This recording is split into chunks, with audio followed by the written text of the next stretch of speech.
حضرت ابو ہریرہ رضی اللہ تعالیٰ عنہ روایت کرتے ہیں کہ رسول اللہ صلی اللہ تعالیٰ علیہ وآلہ وسلم نے ارشاد فرمایا، مومن مرد کی یہ شان نہیں کہ اپنی مومنہ بیوی سے بغض رکھے، اگر اس کی ایک عادت اسے ناپسند ہوئی تو دوسری پسندیدہ بھی ہوگی۔ رسول اللہ صلی اللہ تعالیٰ علیہ وآلہ وسلم نے اس حدیث شریف میں حسن معاشرت کا ایک مختصر اصول بتا دیا کہ ایک انسان میں اگر کوئی بری عادت ہے تو اس میں کچھ خوبیاں بھی ہوں گی۔ ایسا کون ہوگا جس میں کوئی برائی نہ ہو یا کوئی خوبی نہ ہو؟ لہٰذا برائیوں سے چشم پوشی کی جائے اور خوبیوں کو دیکھا جائے۔ اگر بیوی سوئی ہوئی ہو تو بلا وجہ اس کو جگانا سنت کے خلاف ہے۔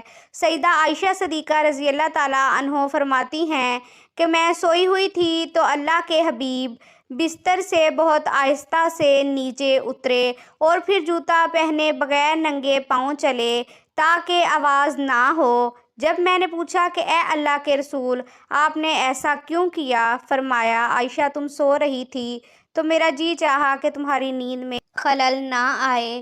بیوی شوہر کے لیے ایک آزمائش ہے۔ اس آزمائش کو جتنا وہ سمجھے گا، اس کے قریب رہے گا، اتنی ہی وہ آسان ہوگی، اور جتنا اس سے دور ہوگا، جتنا اس سے الجھے گا، اتنی ہی وہ مشکل ہوگی۔ میاں بیوی گاڑی کے دو پہیے ہیں۔ شوہر کے پہیے کا نام پیار ہے اور بیوی کا اطاعت۔ شوہر پیار نہ کرے یا بیوی اطاعت نہ کرے، دونوں صورتوں میں گاڑی رک جاتی ہے۔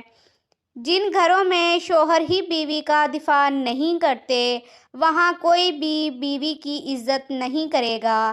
صحیح بات پر ضرور ساتھ دیں، پھر کسی کی ہمت نہیں ہوگی کہ بیوی کو بے عزت کرے۔ ویڈیو پسند آئے تو اسے لائک کریں، چینل کو سبسکرائب کریں اور مزید ایسی ویڈیوز دیکھنے کے لیے ہمارے ساتھ جڑے رہیے۔